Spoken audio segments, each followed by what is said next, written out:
আচ্ছা, এরা যখন বললো যে আমরা ইমান নিয়ে আসলাম, তোমাদের ট্যাঙ্ক কেটে নিব, হযরত আব্দুল্লাহ বিন আব্বাস রাদিয়াল্লাহু তাআলা আনহু বলছেন, রে যখন এই অন্তরের আলোটা আলোকিত হয়ে যাবে, পৃথিবীর কোনো শক্তি ওকে রুখতে পারবে না।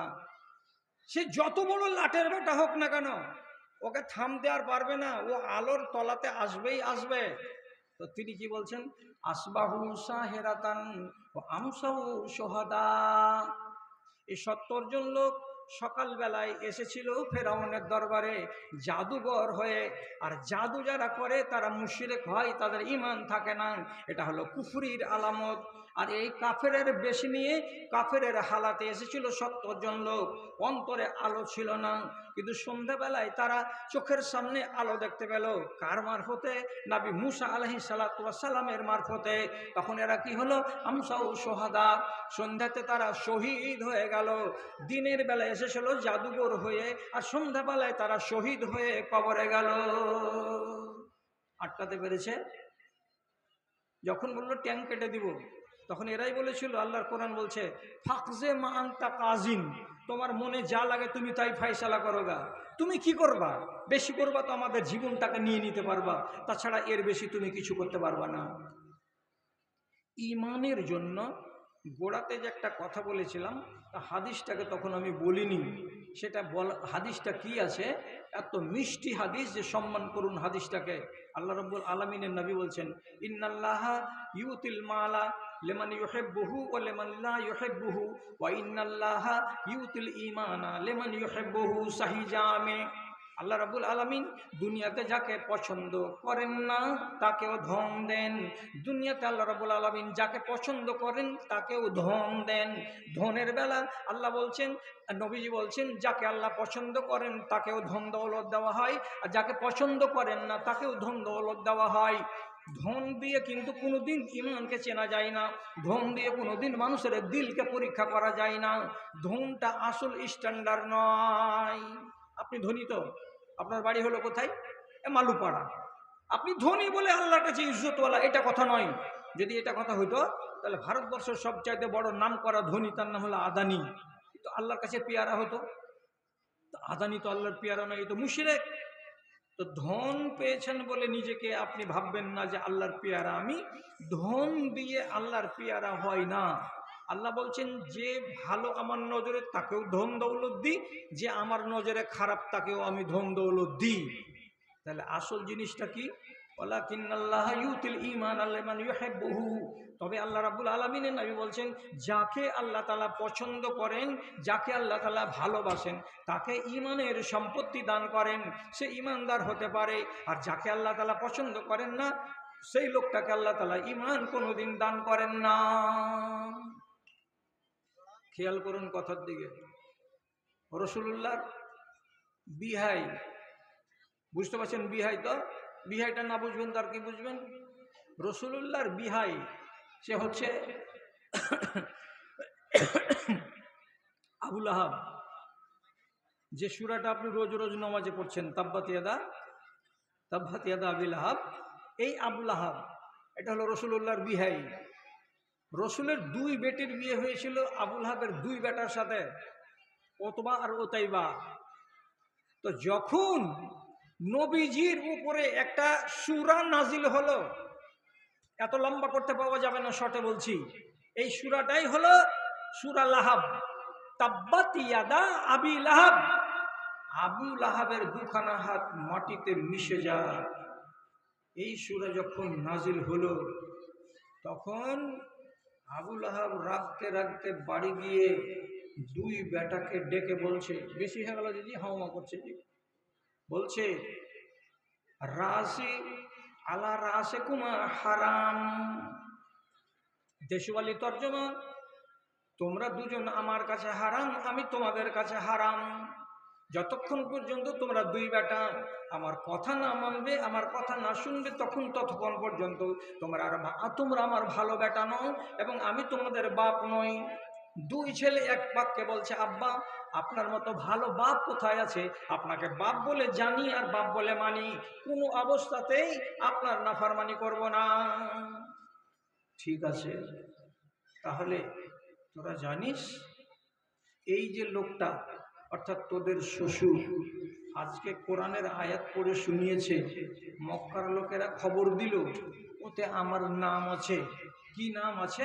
যে তাব্বাত ইয়াদা আবি লাহাব, তোর বাপের দুখানা হাত মাটিতে মিশে যাক। বুঝতে পারছিস এই লোকটার মুখ থেকে যেটা শব্দ বেরিয়ে গেল আল্লাহর কোরআন হয়ে, এই কোরআন মিটবে না যতদিন পর্যন্ত দুনিয়া কায়েম থাকবে, ততদিন পর্যন্ত সারা জাহানের মানুষ তোর বাপকে তাব্বাত ইয়াদা বলতেই থাকবে। এত বড় দুশ্মনের বেটিকে বাড়িতে রাখা যাবে না। হয়ে গেল হুকুম, তালাক দিয়ে দাও। দুই স্ত্রীকে, নবীজির দুই বেটিকে তালাক দিয়ে দিল। তার ভিতরে এক বেটা ও করলো কি, নিজের শ্বশুরের কাছে নবীজির কাছে এলো, আসার পরে রাগ করে কয়েকটা কড়া কথা শোনালো, আর শোনার পরে শেষে নিজের শ্বশুরের মুখের সামনে তাক করে থুথু নিক্ষেপ করে দিল। নিয়ে যা তোর বেটিকে আমি রাখবো না, ভাত দিব না, চলে যাও ওখান থেকে। রাসূলুল্লাহ দুঃখিত হলেন, তুমি আমার মেয়েকে বাদ দিয়ে দিবা, কোনো অসুবিধা নেই, কিন্তু এতগুলো অফেন্সিভ কথা কেন? আর তুমি আমার মুখের উপরে থুতু চালিয়ে আমাকে বেইজ্জত করলে কেন? তিনি রাগ সামলাতে পারলেন না।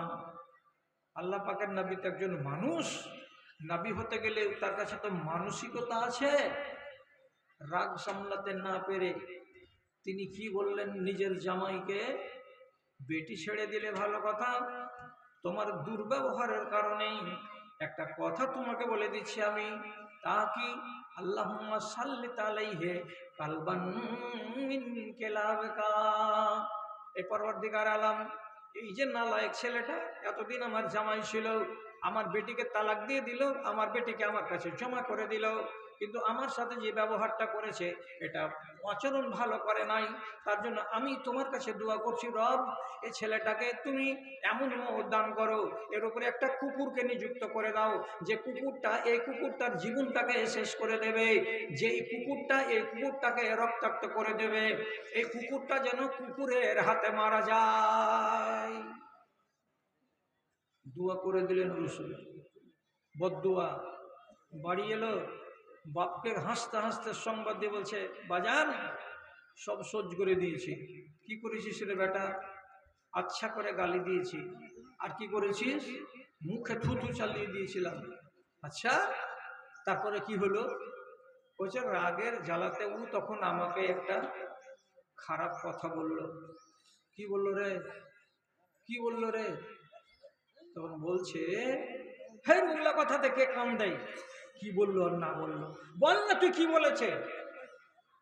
তখন বলছে, আমাকে শুনিয়ে বলল ওই আমার শ্বশুর, আল্লাহুম্মা সাল্লিত আলাইহি কালবান মিন কেলাবিকা, আল্লাহ তোমার দুনিয়ার কোনো একটা কুকুরকে এর উপরে তুমি নিযুক্ত করে দিও, ওই কুকুরে যেন এর জানকে খেয়ে নেয়। এই কথাটা যেমন শোনা, কলেজাতে যেমন কাউরি ঘা লাগে, কেমন হুড়কি লেগে যাওয়ার মতো পজিশন তৈরি হয়ে যায়, ওই রকম আবু তালেবের মনে হচ্ছে যে হুড়কি লেগে গেল। হায় আল্লাহ, কি কাজ হলো, কেমন হলো, এটা কথা ওর মুখ দিয়ে বেরিয়ে গেছে তোর নামে। হাজি বাপু তুমি ভাবছো কেন, এত কেন চিন্তিত তুমি হয়ে গেলে? তো আবুল আহাবের জবাব দিছে কি বলে, ইন্নি আসাদুন নাসে মুখাফাতান আলা, ইন্নি আসাদুন নাসে খাওফান মিন দুআইহি। একটু উলট পালট হয়ে গেল, কথাটা ভুলে গেলাম, বুড়া মানুষ। তো তিনি বলছেন, সে বলছে আমি যতটা বেশি ভয় করি ওই নবী মুহাম্মাদের দোয়াকে বলে, অতটুকু ভয় তুমি করো না। আমি নবী মুহাম্মাদের শব্দকে এতটা মানি এবং এতটা বিশ্বাস করি যে এর দোয়া বিফল যাবে না। তোর নামে যে বদদোয়া করে দিয়েছে রে বেটা, তো আমাকে তোর জান বলে যত ভয় হচ্ছে, অন্য কোনো জিনিসকে বলে আর আমার ভয় হয় না। তোর নামে বদদোয়া হয়ে গেছে। হ্যাঁ হ্যাঁ হ্যাঁ, ঠিক আছে, বাংলা মনে থেকে এসছে ৫,০০০। আপনার নাম কি? হাসানুজ্জামান বাবলা বোনা বাড়ি, হাসানুজ্জামান বাবলা বোনা বাড়ি। হ্যাঁ, 5,000 টাকা নগদ দিলে একটা ভাগনা পড়ছে এখানে। আচ্ছা আচ্ছা, 5,000 টাকা নগদ। আপনি বড় মানুষ হিসেবে আচ্ছা আচ্ছা আচ্ছা, ঠিকাদার মানুষ, একটু বড় কথা হবে। পাতলা টোলা আবুল কালাম, এটা কত দিন? এটা 5,000। এটা 5,000 আর 5,000 বাকি দাদা দাদির নামে। আচ্ছা আচ্ছা আচ্ছা বড় ভাই ঠিকাদারি করো, ভাগনা আচ্ছা আচ্ছা আচ্ছা, আল্লাহুম্মা সাল্লি আলাইহি আল্লাহুম্মা বারিক আলাইহিম। পরওয়ারদিগার এই ছেলের বাপ দাদা নানানি যারা আর হাসানুজ্জামান, এদের যারা আহল আয়াল কবরবাসী হয়েছে, আল্লাহ তুমি তাদের দরগুজার করিও, তাদের কবরকে তুমি নূরে মুনাওয়ার করো, যতদূর পর্যন্ত চোখের জ্যোতি যায় আল্লাহ ততদূর পর্যন্ত কবরকে প্রশস্ত করে দাও। আল্লাহ মাকসির মালাহু ওয়ালাদাহু ওয়া বারিক লাহু ফিমা রাযাকতাহু। আচ্ছা, আরেকটু ডিস্টার্ব করতে, আমার মনিরুল কারি সাহেব মাদ্রাসার শিক্ষক, হ্যাঁ আমার দাদি, হ্যাঁ, মানে 1 লাখ মাছি দিয়ে অর্ডার, 1 লাখ মাছি দিয়ে পাঠিয়েছে। আচ্ছা, আলহামদুলিল্লাহ, রাখো, ঠিক আছে। আল্লাহুম্মা ইগফির লাহা ওয়ারহামহা। ও দাদিটা মারা গেছে না দাদুটা? দাদুটা মারা গেছে। আচ্ছা আচ্ছা আচ্ছা, আল্লাহুম্মা ইগফির লাহু ওয়ারহামহু ওয়া আইয়িদহু বিল ইলমি ওয়া যায়্যিনহু বিল ঈমানি ওয়াত তাকওয়া ওয়া লা তুরিযু বিল ফিতানি ইয়া রাব্বাল আলামিন। আমিন বিরহমাতিকা ইয়া আরহামার রাহিমিন। হ্যাঁ, তো বলছিলাম বেটা, দুনিয়াতে কোনো লোক এতটুকু ভয় করে না মুহাম্মাদের কথা শুনে যতটুকু ভয় আমি করি। তাহলে বেটার জানে ভয় নেই, কিন্তু বাপের জানে কত ভয় আছে। যে দোয়া করেছে কেমন, যে তোর উপরে যেন আল্লাহ তাআলা কোনো কুকুরকে নিযুক্ত করে দেয়। বেটা চিন্তা করে না, কিন্তু বাপের চিন্তা বেড়ে গেছে। কত বিশ্বাসটা আছে এদিকে। ঘটনা কি হলো লম্বা করছি না আমি। কোনো এক সময় ওই বেটারাই বেরিয়ে গেল ব্যবসা করার জন্য বিদেশে। যখন বেরিয়ে যাচ্ছে তখন বাপ বলছে, দেখ রে, তোরা 10-12 জন লোক গেলি, এক শিয়ারের লোক, ব্যবসা করতে যাবি, তো আমার বেটাকে খবরদার, রাস্তাতে রাতের বেলায় যে তোরা রাত কাটাবি, তো ওর বিছানা যেন কিনারাতে না হয়। ওর বিছানা হবে সব সময় মাঝখানে। তোরা চারিদিকে গোল করে বিছানা লাগাবি আর আমার বেটাটাকে মাঝখানে রাখবি। কেন? ওর মগজে টক্কর খেয়েছে। কি বলে, কোনো সময় কোনো এক জানোয়ার এসে আমার ছেলের উপরে হামলা করে দিতে পারে। এত কিছু যত্ন করার পরেও বাড়ি থেকে বেরিয়ে গিয়ে 6 দিন 7 দিনের রাস্তা যাওয়ার পর কোনো এক জায়গাতে বিশ্রাম করছিল সিরিয়ার রাস্তায়। রাতের বেলায় জঙ্গলের একটা বাঘ এলো, নেকড়ে বাঘ এসে এটাকে শুকে দেখে, কিছু বলে না, সরে যায়। আরেকজনকে শুকে শুকে দেখে, মুখটাকে সরিয়ে নেয়। আরেকজনের কাছে যাই, মুখটাকে সরিয়ে নেয়। এ করে করে মাঝখানে যেটা শুয়েছিল লোকটা, চাদর টাঙিয়ে মুখটাকে ঢেকে তার কাছে গিয়ে একটু শুকে দেখলো। আর শুকে দেখার পরে কি বুঝলো আর না বুঝলো, সাথে সাথে আক্রমণ করলো। আর আক্রমণ করে তার গলাকে কেটে দুখান করলো। আর এমন আক্রমণ হলো যে এতজন লোক তার চারিদিকে থাকা সত্ত্বেও তারা কেউ তাকে বাঁচাতে পারলো না। বাড়ি থেকে দূরে বিদেশের মাটিতে ওই নেকড়ে বাঘের হাতে বা কুকুরের হাতে তার মরণ হয়ে গেল। সে নিজের বাড়িতে মরতে পেল না। রাসূলুল্লাহর কথাটা সত্য হলো। আচ্ছা, এই কি জাহেলের বেটা জাহেল, এই যে বুঝতে পারছে যে নবীর কথা যা মুখ দিয়ে বেরোবে সেটা দু রকমের হবে না আর বদলাবে না।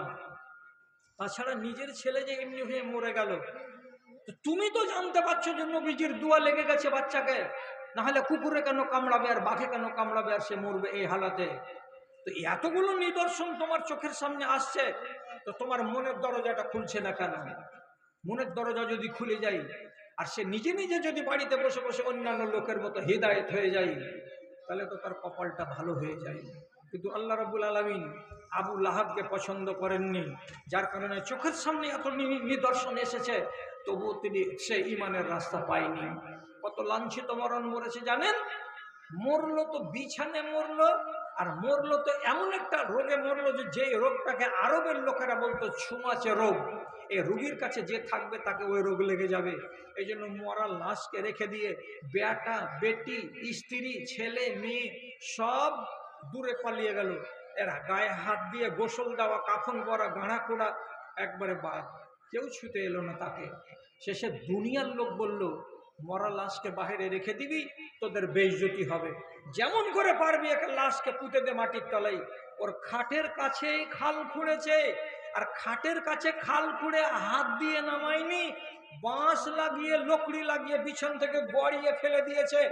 নিজের বাপকে এমনি করে ট্যাংখানা ধরে আর হাতখানা ধরে তাকে মেঝেতে শুয়ায়নি, লকড়ি দিয়ে ঠেলে ফেলে তাকে কবরে শুয়েছে, ফেলে দিয়েছে, দিয়ে মাটি চাপা দিয়ে দিয়েছে, কত বড় লাঞ্ছিত মরণ মরেছে। কেন এমন হলো?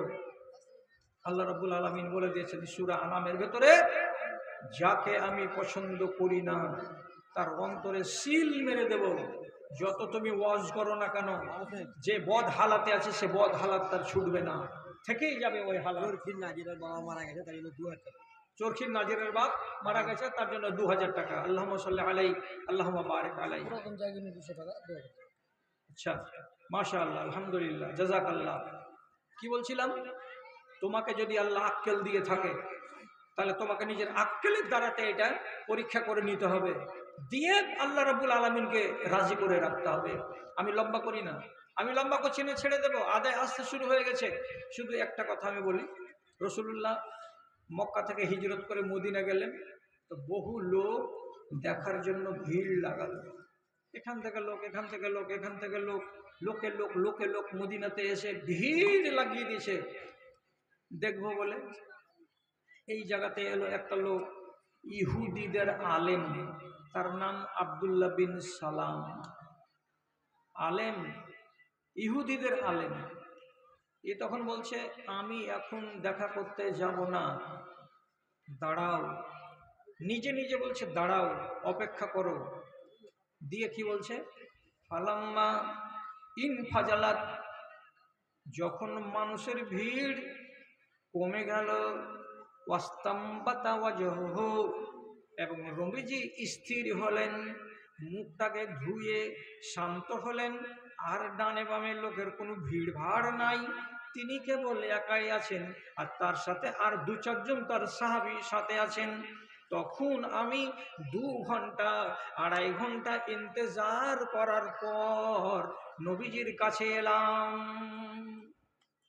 সব দেখে দেখে চলে গেল। আমি যখন ঢুকলাম, তো আমি দেখতে গেলাম তার চেহারার দিকে ভালো করে নজর দিয়ে। চেহারাটাকে যখন দেখলাম, তো আমি কি বুঝতে পারলাম আলেম মানুষ হয়ে, ইন্না হাযাল ওয়াজহা লাইসা ওয়াজহু কাযাবিন, এই লোকটার চেহারা দেখে বুঝতে পারছি এটা মিথ্যাবাদী লোকের চেহারা নয়, এই লোকটা মিথ্যুক নয়, এ লোকটা ধোঁকাবাজ নয়, এ লোকটা একেবারে সত্যবাদী।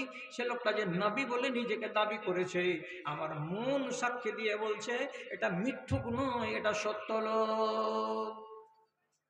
সত্য লোক তো কবুল করে নাও, ধর্মটাকে কবুল করে নাও, তুমি তো ইহুদিদের আলেম।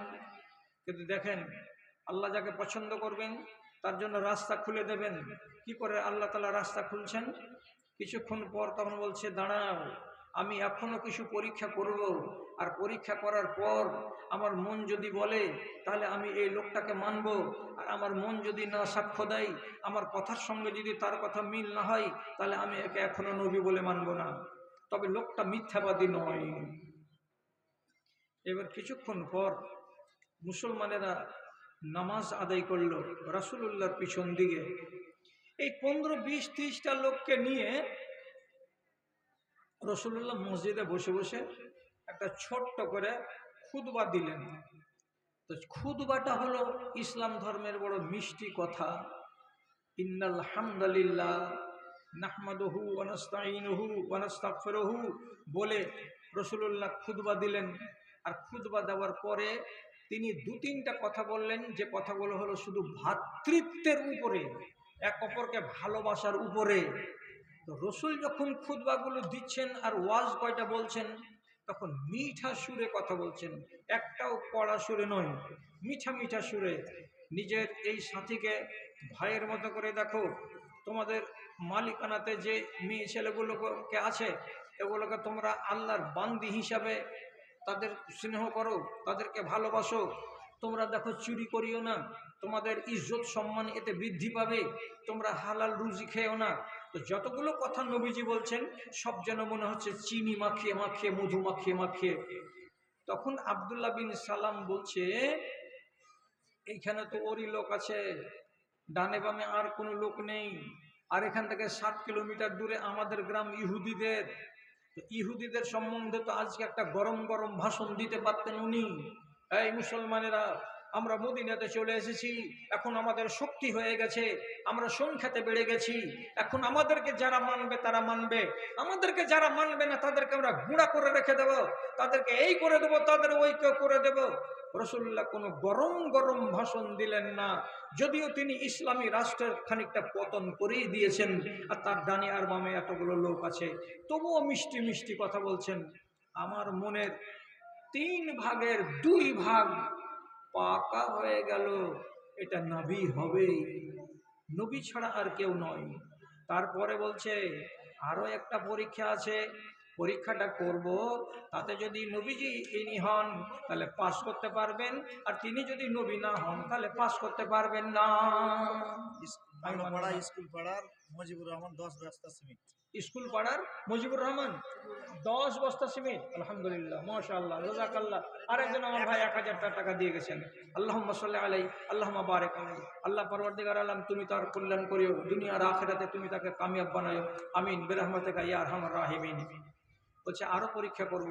একজন আমার কাকাতো ভাই, ওই এজাবুল মিস্ত্রির ছেলে মুক্তার আলম, এজাবুল মিস্ত্রির ছেলে মুক্তার আলম কেরালা থেকে 1000 টাকা, আল্লাহুম্মা সাল্লি আলাইহি আল্লাহুম্মা বারিক। আমাদের গ্রামেরই মাইনুল ছেলে মুমতাজ আলী, মাইনুল ছেলে মুমতাজ আলী, আর মার 1200 নামে, টাকা বাবার মায়ের নামে, নামে, আর বাবার নামে, নামে। অন্যান্যদের নামে। আল্লাহুম্মা আগফির লাহুম জামিআন, আল্লাহ তাআলা তুমি তাদের সকলকে তুমি বকশিশ করে বক্সে দিও, গুনাহ খাতাকে তাদের মাফ করিও, আল্লাহ তাদের কবরে কোনো সংকট থাকে তো সংকট থেকে তুমি মুক্তি দিও, আমিন বিরহমাতিকা ইয়া আরহামার রাহিমিন। এইবার রাসূলুল্লাহর গোড়াতে বসে এবার কথা শুরু হলো, জি আপনি নবী বলছেন নিজেকে? রাসূলুল্লাহ বলছেন হ্যাঁ আমি নবী, আখেরি নবী আমি। তো বলছি দেখেন, আপনাকে আমি 3টা প্রশ্ন করব, আপনি যদি আমার প্রশ্নের জবাব দিতে পারেন তাহলে আপনাকে নবী বলে মানব, আর আপনি যদি আমার প্রশ্নের জবাব দিতে না পারেন তাহলে আপনাকে নবী বলে মানব না। তবে এইটুকু কথা আমি সাক্ষী দেব যে মানুষ হিসাবে আপনি কিন্তু ভালো, আপনার ব্যবহারটা আমাকে ভালো লাগছে, আপনার চেহারাগুলো দেখে আমাকে ভালো লাগছে, আপনাকে সত্যবাদী বলে মনে হচ্ছে, কিন্তু আমি নবী বলে মানব না যতক্ষণ পর্যন্ত আপনি আমার প্রশ্নের উত্তর না দিতে পারবেন। তো আপনাকে কি আমি প্রশ্ন করতে পারি? তখন আল্লাহ পাকের নবী বলছেন হ্যাঁ, তোমার যেটা প্রশ্ন আছে মনের ভেতরে সেটা তুমি যদি করো তো তোমাকে আমি পাওয়ার দিলাম, অনুমতি দিলাম, তুমি প্রশ্ন করো। তো বলছে আমার প্রশ্ন 1 নম্বর হলো এই, আল্লাহ রাব্বুল আলামিন কিয়ামতের দিন জান্নাতীদেরকে খানা দিবেন, তো প্রথম খানা কি হবে? কোনটা খানা দিবেন আল্লাহ প্রথম জান্নাতীদেরকে? বিরিয়ানি, গোশত রুটি, ডাল ভাত, কি হবে খানাটা? এটা আপনাকে বলতে হবে। আর 2 নম্বর কথা, মা বাবার 5টা সন্তানের ভেতরে কোনোটা বলছে এটা আমার মতন হয়েছে, আর কোনোটা বাড়িওয়ালি বলছে এটা ছেলে এটা বেটা আমার মতো হয়েছে। একই ওরুস থেকে কোনগুলো ছেলে মায়ের মতো হচ্ছে আর কোনগুলো ছেলে ওর বাপের মতো হচ্ছে। তো একটা ছেলে বাপের মতো হচ্ছে আর আরেকটা ছেলে মায়ের মতো হয়ে যাচ্ছে, একই তো মেশিন, একই তো ফ্যাক্টরি, মাল দুরকম কেন হচ্ছে? জবাব দিতে হবে। আর 3 নম্বর কথা বলছে কি, কিয়ামত তো হবে, তো কিয়ামতের আগে অনেক আলামত আছে। বেটা ছেলে বেটি ছেলে হাত ধরাধরি করে হাঁটবে, মানুষেরা ধন কামাই করবে তো বলবে খালি টাকা চাই, হালাল হোক নেই হারাম হোক ওগুলা দেখার নাই।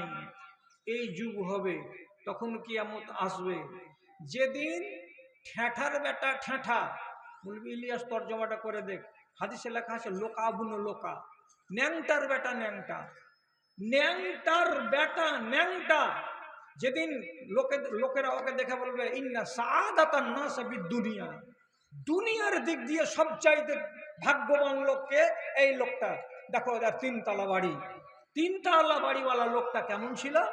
তো যার বাপ বিড়ি কিনে খাইতে পারেনি, পরের বিড়ি একখানি 5 দিয়েছে, তো ওইটুকাকে চুষে নিশা মিটিয়েছে, সেই ন্যাংটার বেটা 3 তলা বাড়ি করবে আর করে বলবে যে আমার মতো লাট সাহেব দুনিয়াতে খেয়ে আছে। একবারে সহি ঝকঝক করছে হাদিস, জমিনে জিরাত নেই, কিছু নাই, আল্লাহ কি করলেন না করলে গুজরাট গিয়ে টাকা কামাই করে 3 তলা বাড়ি কষে দিল, আর দিয়ে এসে বলছে যে আমি হলাম সবচাইতে জ্ঞানী আর গুণী, আর আমি পণ্ডিত, আমি এই আর আমি সেই। রাসূলুল্লাহ বলছেন এটা যেদিন দেখতে পাবা কিয়ামত কায়েম হবে। আর কি হবে? যেগুলো হলো মাথা মোটা, যার পেটে বিদ্যা নাই, যার কাছে ইলেম নাই, যার কাছে জ্ঞান নাই, সেই রকম ঢোঁড়া সাপগুলো কি হবে? দেশের নেতা হবে। বিচারে কথা বলবে কে? তো ওই মাথা মোটা। মাদ্রাসার মালিক কে হবে? ওই মাথা মোটা। মসজিদের সেক্রেটারি কে হবে? তো ওই মাথা মোটা। কেন?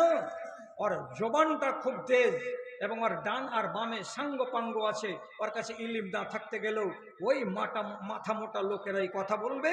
যেদিন এরকম দুনিয়া হবে সেদিন জানতে হবে কিয়ামত হবে। তা আমি তো এক গাদা পড়ে রেখেছি কিয়ামতের আলামত, কিন্তু আমি আপনাকে যেটা জিজ্ঞেস করছি, সর্বপ্রথম যেটা আলামত, বড় আলামত, বড় আলামত কোনটা? কোনটা প্রথম? তো বড় আলামত তো আছে, যেমন ইয়াজুজ মাজুজ বেরিয়ে আসবে, একটা জানোয়ার বের হবে, তারপরে দাজ্জাল বের হবে। এই যেগুলো বড় বড় আলামত আছে, এতে আলামত গেলে বড়গুলো তো আছে 15 থেকে 16টা। তো এই জিজ্ঞেস করে বলছে সবচাইতে বড় আলামত কোনটা, এটা আমাকে বলতে হবে। এখন দেখেন রসুল্লাহকে কেমন আজমাইশে ফেলেছে পরীক্ষা করার জন্য। তখন রসুল্লাহ ঠান্ডা মাথাতে জবাব দিয়ে বলছেন, হাসির কথা নয় বাবা, এটা খুব সত্য কথা এবং খুব ন্যায্য কথা। কিয়ামতের দিন আল্লাহ রাব্বুল আলামিন জান্নাতীদেরকে প্রথম খানা খেতে দেবেন বড় বড় 500 মণ 700 মণ ওজনের যেগুলো মাছ, সেই মাছের কলিজা খেতে দিবেন আহার হিসাবে। কাবেদিল হুতে, হাদিসে আছে কাবেদ, কাবেদ মানে কলিজা, মাছের কলিজা খেতে দেবেন রব্বুল আলামিন জান্নাতীদেরকে সর্বপ্রথম। এটা হলো পহিলা আহার। ফলমূল পরে।